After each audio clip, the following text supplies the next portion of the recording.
오늘 본문 말씀을 새번역 성경으로 제가 다시 읽어드립니다. 내가 이런 말을 쓰는 것은 여러분을 부끄럽게 하려는 것이 아니라 나의 사랑하는 자녀들 같이 훈계하려는 것입니다. 그리스도 안에서 여러분에게는 1만 명의 스승이 있을지라도 아버지는 여럿이 있을 수 없습니다. 그리스도 예수 안에서 복음으로 내가 여러분을 낳았습니다. 그러므로 나는 여러분에게 권합니다. 여러분은 나를 본받는 사람이 되십시오. 이 일 때문에 나는 디모데를 여러분에게 보냈습니다. 그는 주님 안에서 얻은 나의 사랑하는 신실한 아들입니다. 그는 그리스도 예수 안에서 행하는 나의 생활 방식을 여러분에게 되새겨 줄 것입니다. 어디에서나 모든 교회에서 내가 가르치는 그대로 말입니다. 그런데 여러분 가운데는 내가 여러분에게로 가지 못하리라고 생각하여 교만해진 사람이 더러 있습니다. 주님께서 허락하시면 내가 속히 여러분에게로 가서 그 교만해진 사람들의 말이 아니라 능력을 알아보겠습니다. 하나님의 나라는 말에 있지 아니하고 능력에 있습니다. 여러분은 무엇을 원하십니까? 내가 채찍을 들고 여러분에게로 가는 것이 좋겠습니까? 그렇지 않으면 사랑과 온유한 마음을 가지고 가는 것이 좋겠습니까? 아멘. 고린도전서 4장의 말씀은 교회 안에서 분쟁이라는 주제를 다루고 있는데요. 분쟁 문제는 너희는 그리스도의 것이요 그리스도는 하나님의 것이니라 라는 3장 23절에서 말씀하고 있습니다. 하나님의 능력은 무한하십니다.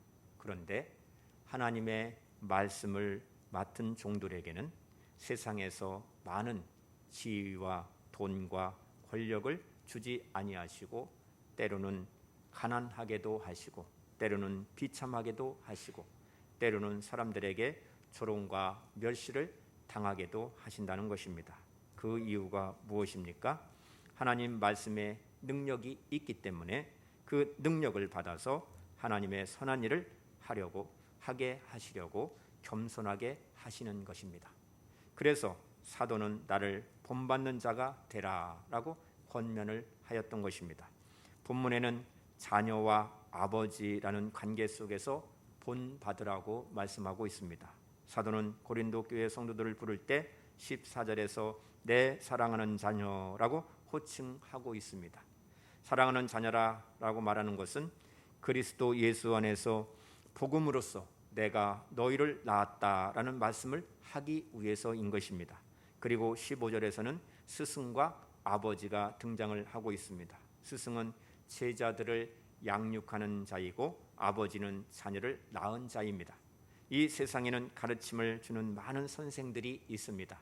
그러나 자녀를 책임지고 사랑해 줄 사람은 부모밖에 없는 것입니다. 마찬가지로 신앙에서도 유익을 주는 교사가 많지만 우리의 믿음을 가질 수 있게 하고 또 교회 공동체의 한 영적 부모는 단 한 사람이라고 가르치고 있습니다. 이방인 교회의 영적 부모는 바로 사도 바울 한 명이었습니다. 그래서 바울은 1만 스승이 있으되 아버지는 많지 아니하다라고 말씀하고 있는 것입니다.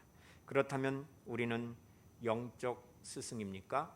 영적 부모입니까? 이 질문에 우리의 삶의 우선순위가 드러나게 되는 것입니다. 우리의 생활 가운데 완급이 조정되는 것입니다. 우리의 삶 가운데 기묘한 일과 또 덜 기묘한 일들이 나타나게 되는 것입니다. 바울 사도는 스승과 부모 외에도 터를 닦는 자와 세우는 자가 있다고 하였고 그리고 심는 자와 물을 주는 자를 구별하여서 말씀하고 있습니다. 이는 삶의 우선순위가 무엇인가를 우리에게 알려주고자 그 실천의 중요성을 우리에게 가르쳐주고 있는 것입니다. 심는 것도 중요합니다. 터를 닦는 것도 중요하고 또 낳는 것 또한 중요합니다. 그런데 싹이 나야 태어나야 물도 주고 양육도 할 수 있는 것입니다.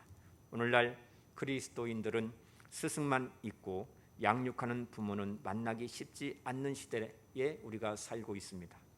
아비, 부모는 한 사람뿐이라고 했습니다. 사도는 복음으로써 내가 너희를 낳은 아비가 맞는다면 16절에서 그러므로 내가 너희에게 구원하노니 너희는 나를 본받는 자가 되라 라고 말씀합니다. 사도는 어찌하여서 나를 본받는 자가 되라고 그렇게 강조하고 있을까요? 사도 바울이 자신을 본받으라고 말할 수 있는 것은 고린도전서 11장 1절에 내가 그리스도를 본받는 자이기 때문이라고 분명히 말씀하고 있습니다. 그래서 16절에서 너희는 나를 본받는 자가 되라고 권면을 한 것입니다. 따라서 궁극적으로 본받아야 할 분은 오직 하나님 한 분만이 본받으라고 말씀을 가르치고 있는 것입니다. 하나님 나라에서 가장 위대한 것은 겸손의 미덕을 갖추는 것입니다. 말씀을 가르치는 자가 겸손하기 위해서는 인내해야 하고 또 자기를 부인해야 하고 다른 사람들에게 본을 보여줄 수 있어야 됩니다. 고린도 교회 교인들 중에는 사도 바울을 비난하고 심판한 이들이 있었습니다. 그러나 그러한 고린도 교회 교인들을 향하여서 사도 바울은 분을 내지도 아니하였고 또 낙심하지도 아니하였음을 말씀합니다. 사도 바울은 고린도 교회 성도들을 아버지의 눈으로 보았던 것입니다. 실제로 고린도 교회 교인들은 사도 바울에 의하여서 예수 그리스도의 복음을 들었고 구원을 얻었던 것입니다. 사도 바울에게 고린도 교회 교인들은 영적인 자녀들이었습니다. 사도 바울이 자신을 고린도 교회 교인들의 아버지라고 말하는 것은 자신을 자랑하거나 또 자신의 의도대로 그들을 이끌려고 한 것이 아닙니다. 사도는 어떠한 일이 있어도 성도들을 버릴 수 없었고 포기할 수 없었음을 고백을 한 것입니다. 모세가 이스라엘 백성들이 하도 불평을 하고 원망을 했을 때에 민수기 11장 12절에서 하나님 앞에 나아가서 이렇게 말합니다. 이 모든 백성을 제가 배이라도 하였습니까? 제가 그들을 낳기라도 했습니까? 어찌하여 주께서 저에게 양육하는 아버지가 젖 먹는 아이를 품듯이 그들을 품에 품고 주께서 그들의 열주에게 맹세하신 땅으로 가라 하십니까? 라고 한 탄식을 하며 기도하였습니다. 실제로 모세는 금송아지를 만들어 놓고 이스라엘 백성들을 용서해 달라고 하면서 차라리 주께서 기록하신 그 책에서 내 이름을 지워버려 주십시오 할 정도로 기도하였던 사람입니다. 이것이 영적 아버지의 태도입니다. 사도 바울도 동족인 유대인들이 구원을 받을 수 있다면 자신이 저주를 받아 그리스도 안에서 끊어질지라도 원하는 바라고 로마서 9장 3절에서 말씀했습니다. 고린도 교회의 현재는 사도 바울의 그 심정이 바로 그러한 심정이었다는 것입니다.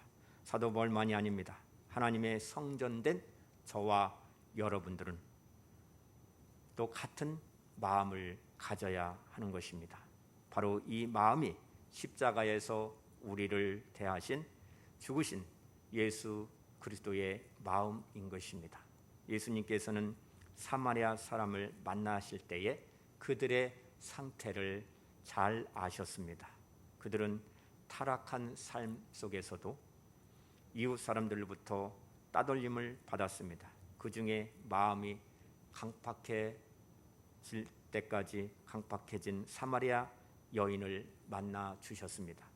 그 여인을 만나신 예수님께서는 사람을 예면하는 그 여인의 마음을 치유하여 주셨고 영원한 생명을 주셨습니다. 예수님은 영원한 생명을 주시는 것을 너무나도 기뻐하셨습니다. 예수님은 제자들이 먹을 것을 드시고라도 말씀을 하십시오 그렇게 드렸을 때 주님은 먹지 않고도 배부르다 이렇게 말씀하셨습니다.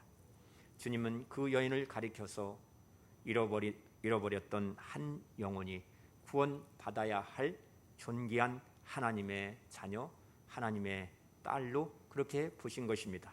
주님께서 십자가에 달리셨을 때 예수님과 함께 십자가에 매달렸던 제수 하나가 예수여 당신의 나라에 임하실 때에 나를 기억하소서라고 누가복음 23장 43절에서 요청하는 말씀을 보게 됩니다. 이때 예수님은 내가 진실로 내게 이르노니 오늘 내가 나와 함께 낙원에 있으리라 라고 43절에서 말씀하셨습니다. 이 말씀을 하신 예수님의 심정을 우리가 어떻게 다 이해할 수 있을까요? 예수님의 심정은 잃어버린 아들을 다시 찾는 사랑이신 아버지의 마음이셨던 것입니다. 사도 바울은 고린도 교회의 문제를 돕기 위해서 17절에 내가 주 안에서 내 사랑하고 신실한 아들 디모데를 너에게 보냈다라고 말씀하고 있습니다. 디모데는 사도 바울의 영적 아들답게 겸손한 자였습니다. 디모데는 스승 바울과 함께 동고동락하면서 다니면서 복음을 증거하면서 그 복음의 말씀을 잘 받고 배웠던 제자입니다.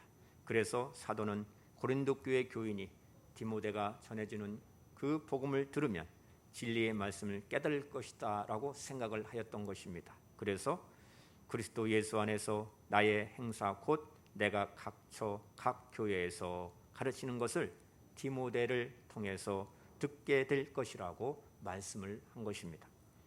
바울은 디모데를 고린도 교회에 보내면서 18절에 어떤 이들은 내가 너희에게 나아가지 아니할 것 같이 스스로 교만하여 있는 사람이 있다고 하였습니다. 고린도 교회 지도자 중에는 사도 바울의 가르침이나 그 권위를 부정하는 이들이 있었습니다. 이젠 사도 바울의 시대는 끝이 났다. 사도 바울의 가르침은 이제 가치가 없다라는 식으로 비난을 하였던 것입니다. 이것은 복음과 반대되는 처신이었습니다.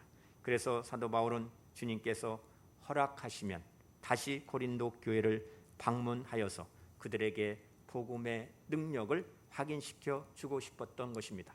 그래서 하나님의 나라는 말에 있지 아니하고 오직 능력에 있음이라라고 19절부터 20절에서 말씀하고 있습니다.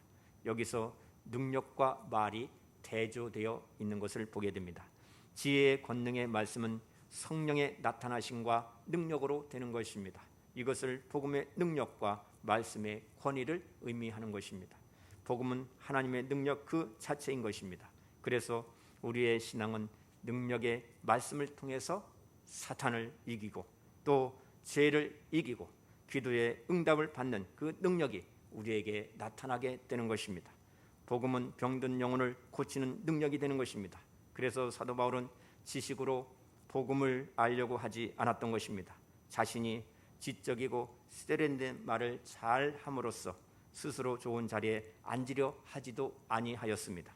그래서 사도 바울은 고린도 교회 교인들에게 채찍을 들고 가기 원하느냐라고 묻고 있는 것입니다. 여러분은 무엇을 원하십니까? 내가 채찍을 들고 여러분에게로 가는 것이 좋겠습니까?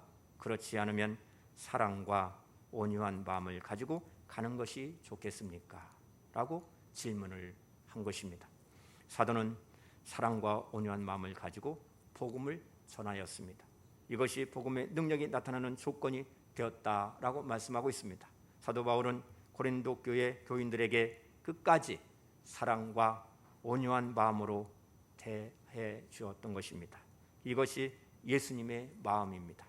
그래서 결국 고린도 교회가 바로 서게 되는 놀라운 역사가 일어나게 되었던 것입니다. 사랑하는 성도 여러분, 우리 주위의 상황이 얼마나 어렵습니까? 우리는 더욱더 이럴 때일수록 우리는 더욱더 주님을 바라보아야 합니다. 예수님의 마음으로 보려면 주님을 항상 바라보는 사람이 되어야 하는 것입니다. 주님을 바라보지 못하는 사람은 지금 우리가 처하고 있는 코로나19 시대, 예배하기 어려운 시대, 기도하기 어려운 시대, 대면하기 어려운 시대, 이러한 때를 만나게 되면 영적으로 힘을 잃어버리고 말게 되는 것입니다. 이럴수록 주의 전을 생각하고 함께 기도하기 심써야 하는 것입니다. 시간 성별하여서 하나님께 예배하는 것입니다. 주님을 바라보면 어려운 형편이 오히려 우리의 심령의 부흥이 일어나는 그러한 기회가 된다는 것을 여러분 기억하시기 바랍니다. 어제 저녁에 이성원 선교사하고 전화 통화를 하였습니다. 제가 물었습니다. 이성원 목사님은 왜 중국 선교사의 일을 시작을 했습니까? 그랬더니 이렇게 이야기를 했습니다. 제가 중국 하얼빈에 단기 선교를 가게 됐습니다. 어느 마을에서 며칠을 보냈는데 그곳 분위기는 예수 믿는 사람들이라고 밝힐 수 없는 그러한 상황이었습니다. 공개적으로 전도도 할 수 없고 또 예배를 드릴 수도 없었습니다. 그런데 주일이 되어서 예배를 드려야 하는데 어떤 방법으로 예배를 드릴까 깊이 생각하고 하나님께 기도를 하였다는 것입니다. 그래서 마을 사람들이 일어나기 전에 이른 새벽에 가장 가까운 한 집을 방문을 하여서 침묵하면서 예배를 드리기로 그렇게 생각을 마음을 모았다는 것입니다. 찬송 드릴 수도 없습니다. 소리내어 기도할 수도 없습니다. 조용하게 앉아서 둥구스름하게 그 방 안에 앉아서 입모양만 하면서 찬송을 불렀다는 것입니다. 오늘 우리가 부른 찬송 23장 만입이 내게 있으면 그 입 다 가지고 내 구주 되신 은총을 늘 찬송하겠네. 이것을 부르지 못하고 입술만 움직이면서 만님이 내게 있으면 그 입 다 가지고 내 구주 되신 은총을 늘 찬송하겠네. 그때 이 찬송을 부르는 사람들의 그 마음의 심정이 뜨거워지고 기쁨이 충만하고 예수님이 살아 계심을 느꼈기 때문에 모두 함께 울었다. 그러한 이야기였습니다. 성령님의 임재가 강하게 역사하였던 것입니다. 찬송도 부르지 못하는 그 상황 가운데 예배의 진정한 축복이 무엇인지, 주님의 그 사랑이 정말 무엇인지, 성령님의 임재의 그 놀라운 은혜가 무엇인지를 경험을 하게 되었다는 것입니다. 그래서 이성원 선교사 부부가 하얼빈 선교사로 헌신하기로 결단하고 부부는 자녀를 낳지 않기로 모든 조치를 하고 선교사의 사명을 감당하려고 했는데 지금 들어가지도 못하고 그곳에 있던 사랑하는 성도들을 만날 수 없어 엉엉 우는 그러한 전화통화를 하게 되었습니다. 여러분, 우리 모두는 예수님과 동행하는 삶을 살면서 교제하면서 서로 믿음을 돌보아 주어야 하는 것입니다. 시험에 들지 않게 주님의 말씀대로 항상 깨어 기도에 힘쓰는 저와 여러분 되시기를 바랍니다. 날마다 하나님의 나라를 위하여 기도하는 교회 성도들이 되어야 합니다.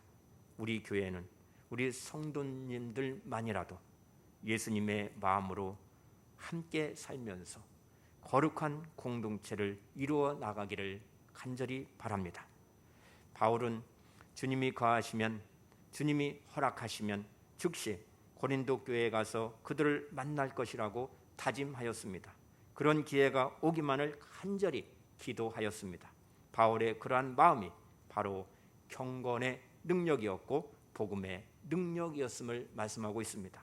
복음은 사람을 변화시키는 능력이 있고 죄를 이기는 능력이 있고 죽어가는 사람을 살리는 능력이 있는 것입니다.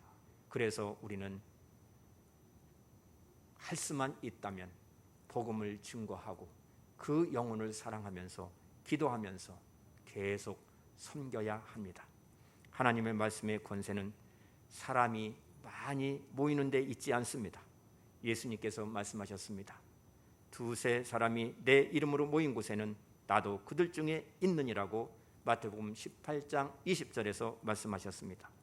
하나님의 능력은 사람의 심령을 쪼개고 죄를 토해내는 능력인 것입니다. 세상 사람들이 우리가 전하는 그 복음을 듣고 주님께로 돌아오는 진정한 부흥을 통하여서 하나님의 영광을 나타내는 교회, 우리 온 성도님들이 되시기를 간절히 바랍니다. 언제든지 어떠한 상황에 있다 할지라도 예수님의 마음으로 모든 사람을 사랑과 온유한 마음으로 섬기면서 복음을 전하여 생명을 살리는 교회, 우리 온 성도님들이 되시기를 주님의 이름으로 축복합니다. 기도합니다. 하나님, 은혜와 사랑이 풍성하신 하나님, 영원한 생명을 주시기를 기뻐하시는 예수님 감사합니다. 저희들에게 교회를 허락하여 주시고 영적 부모를 주시고 말씀을 배우게 하시고 그 말씀을 통하여 경건한 능력과 복음의 능력을 나타나게 하옵소서. 날마다 사랑과 온유한 마음을 가지고 이웃을 섬기며 그들에게 복음을 전하여 생명을 살리는 교회, 우리 온 성도들이 되어 하나님께 영광 올려드리게 하옵소서. 예수님의 이름으로 기도드리옵나이다. 아멘.